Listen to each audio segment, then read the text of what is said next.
Bismillahirrahmanirrahim. Assalamualaikum warahmatullahi wabarakatuh. Alhamdulillah hamdan katsiran thayyiban mubarakan fi kama yuhibbu rabbuna wa yarda. Solihah anakku sekalian yang Bapak cintai kan Allah Subhanahu wa taala. Bersyukur kepada Allah hari ini kita bisa berjumpa dengan media virtual ini dalam keadaan sehat walafiat. Insyaallah hari ini kita akan kembali melanjutkan pembahasan kita mengenai mata pelajaran Al-Islam, ya, pelajaran yang menjadi inti dari pembentukan karakter di sekolah-sekolah SD Muhammadiyah, ya. Insyaallah hari ini kita akan masuk pada bab yang kedua mengenai perusak iman, yakni syirik dan munafik. Silakan Anda semua dibuka buku paketnya halaman 25. Oke, kita mulai pada poin yang pertama, ya, mengenai syirik. Apa itu syirik? Ya, syirik merupakan menyamakan dan menyekutukan Allah dengan sesuatu yang lain dalam hal yang menjadi kekhususan Allah Subhanahu wa taala. Kekhususan tersebut yakni baik berupa rububiyah, penciptaan, pengaturan dan kepemilikan. Yang kedua, uluhiyah, mengenai ketuhanan atau penghambaan. Dan yang ketiga, mengenai asma wa sifat, ya, mengenai nama-nama dan sifat-sifat Allah Subhanahu wa ta'ala. Orang yang melakukan perbuatan syirik biasa kita sebut dengan musyrik, ya. Dan lawan dari syirik adalah tauhid. Syirik merupakan dosa yang besar dan merupakan kezoliman yang paling besar. Allah Subhanahu wa taala dalam Quran surah Luqman surah ke-31 ayat 13 berkata, A'udzubillahi minasyaitonir rajim, wa idz qala Luqmanu libnihi wa huwa ya'izuhu ya bunayya la tusyrik billah inna syirka la zulmun azim. Kata Allah, dan ingatlah ketika Luqman berkata kepada anaknya di waktu ia memberikan pelajaran kepadanya, wahai anakku ya bunayya, janganlah kamu mempersekutukan Allah. Sesungguhnya mempersekutukan Allah atau syirik merupakan benar-benar kezaliman yang besar. Anak sekalian yang Bapak cintai karena Allah Subhanahu wa taala, lantas apa macam-macam syirik yang bisa kita pelajari? Dan tentunya setelah kita tahu, kita bisa menjauhinya dengan sebaik mungkin. Yang pertama, berdasarkan kadar atau tingkatannya, syirik itu terbagi menjadi dua, yaitu syirik akbar, syirik yang besar, ya. Adapun macam-macam dosa syirik yang besar ini adalah pertama, syirik dalam doa. Dia berdoa kepada selain Allah Subhanahu wa taala, ya. Ini merupakan syirik akbar yang sangat dikecam oleh Allah Subhanahu wa taala. Yang kedua, syirik dalam niat, yaitu keinginan dan tujuannya dalam melakukan ibadah itu diperuntukkan kepada selain Allah. Dia ibadah, dia sholat, dia zakat, tapi perbuatan tersebut diniatkan untuk selain Allah Subhanahu wa taala. Yang ketiga, syirik dalam ketaatan. Maksudnya apa? Memilih untuk tidak mentaati Allah dan menaati selain kepada Allah Subhanahu wa taala. Yang keempat, syirik dalam mahabbah, dalam cinta. Dia mencintai selain dari Allah Subhanahu wa taala. Yang kelima, syirik dalam rasa takut. Nah, ini penting. Rasa takut yang memuncak kepada selain Allah akan mudarat, ya, akan mengakibatkan hal-hal yang tidak diinginkan oleh manusia, baik itu dalam kehidupan di dunia ataupun nanti di akhirat, ya. Jadi dia takut, tapi takutnya itu bukan kepada Allah, melainkan kepada selainnya. Dan yang terakhir, syirik dalam tawakal, menyerahkan urusan hidupnya kepada selain Allah Subhanahu wa ta'ala. Itu merupakan macam-macam syirik akbar. Yang kedua, syirik asghar. syirik yang kecil, ya. Apa saja? Pertama, syirik qauli, ya, syirik perkataan, yakni dia mengucapkan sesuatu, ya, atau bersumpah atas selain Allah Subhanahu wa taala. Yang kedua, syirik fi'li, perbuatan, yakni ia mendatangi dukun, ya, paranormal dan meyakini apa yang dikatakannya. Itu termasuk syirik fi'li. Dan yang ketiga, syirik qalbi, ya, syirik hati. Seperti apa? Riya, beribadah untuk dilihat dan dipuji oleh orang lain. Sum'ah, beribadah berbuat baik hanya untuk didengar kebaikannya oleh orang lain. Itu merupakan contoh-contoh dari syirik asghar atau syirik kecil. Lantas apa bahaya dari perbuatan syirik ini? Ya, silakan Anda semua buka halaman 30.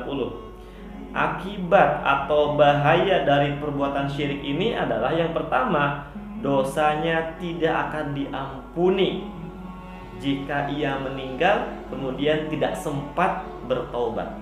Ya, dalam surah An-Nisa dikatakan, innallaha la yaghfiru ayyushraka bihi wa yaghfiru ma duna dzalik liman yasha'u wa may yusyrik billahi faqad iftara itsman 'azima.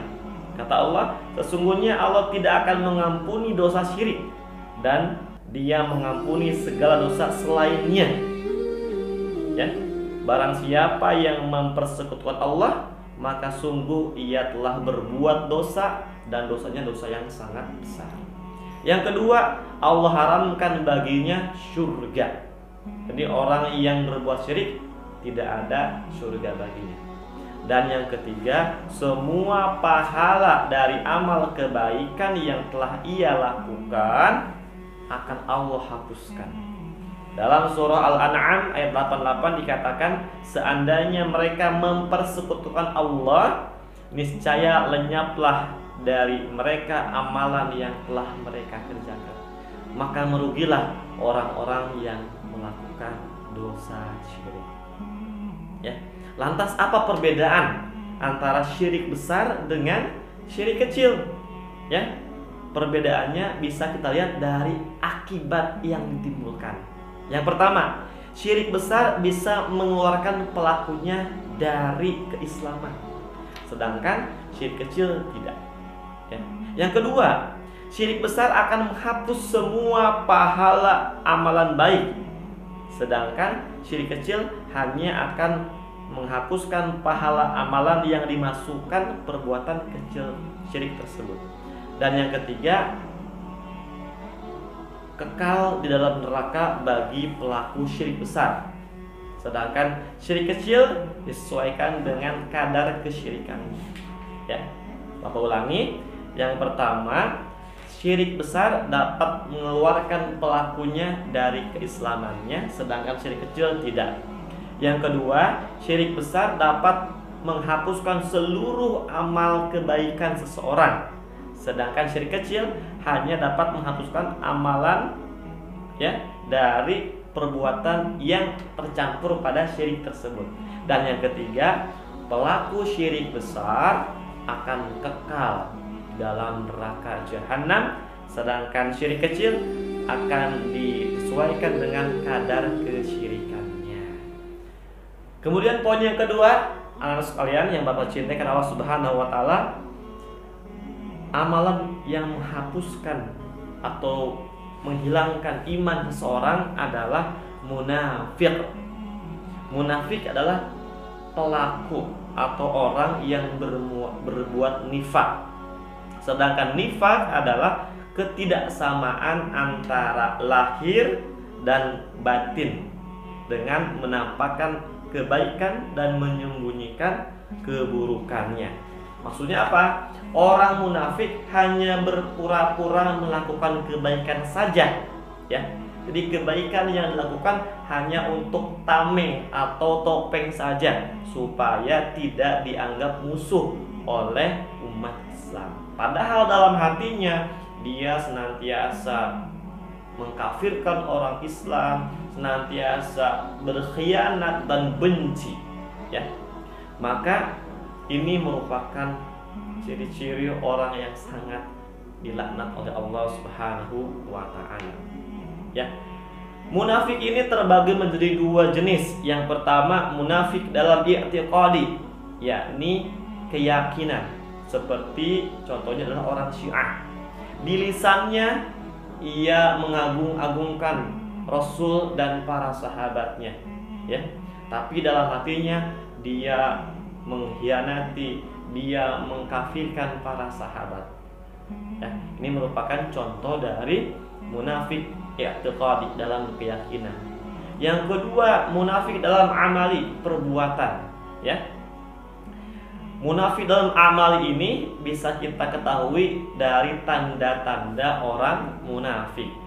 Dalam sebuah hadis dikatakan ayatul munafik salasun. Jadi ciri-ciri dari orang munafik itu ada 3. Apa itu? Idza haddatsa kadzdzaba. Ketika dia berbicara, ia berdusta. Ya. Wa idza wa'ada akhlafa. Ketika ia berjanji, ia mengingkari. Wa idza tuwina khana. Dan ketika dia diberi amanah, ya, maka ia berkhianat. Inilah tanda-tanda dari munafik akmali atau munafik dalam perbuatan, ya. Lantas apa bahaya dari perilaku nifak atau munafik ini? Yakni pertama, pelaku munafik akan dimasukkan ke dalam neraka oleh Allah Subhanahu wa taala di dasarnya, ya. Di paling bawah tingkatan neraka. Dalam surah An-Nisa ayat 145 dikatakan innal munafiqina fi darkil asfal minan nari walan tajid lahum nasira.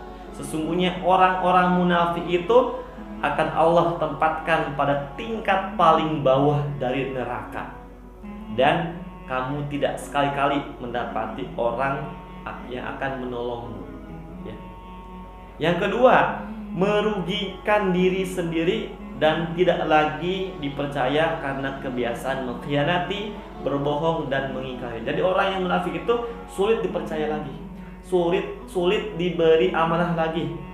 Kenapa? Karena sudah diketahui sifat-sifatnya, ya. Orang akan sulit mempercayai orang yang selalu berdusta, ya. Karena dia tidak mau dikhianati, tidak mau dibohongi. Dan yang ketiga, merusak tatanan kehidupan bermasyarakat karena saling menaruh curiga satu dengan yang lainnya. Jadi orang munafik itu dapat menimbulkan gesekan-gesekan, ya, seperti halnya pendusta, ya, seperti halnya penjahat, tidak akan disenangi oleh teman, oleh orang lain. Dan yang terakhir, hatinya akan senantiasa diliputi rasa was-was dan gelisah. Kenapa? Karena takut kebohongannya terbongkar, takut amanah-amanah yang selama ini dikhianati akan dibongkar dan lain sebagainya. Oleh karena itu, kita hindari dua penyakit iman ini, dua penyakit hati ini, ya, penyakit syirik dan penyakit munafik. Semoga Allah Subhanahu wa taala senantiasa memberikan kepada kita taufik dan hidayahnya sehingga kita mampu menjauhi dua perkara yang rusak iman ini. Demikian apa yang bisa Bapak sampaikan, mudah-mudahan bisa dipahami dengan baik. Nasrun minallah wa fathun qarib. Assalamualaikum warahmatullahi wabarakatuh.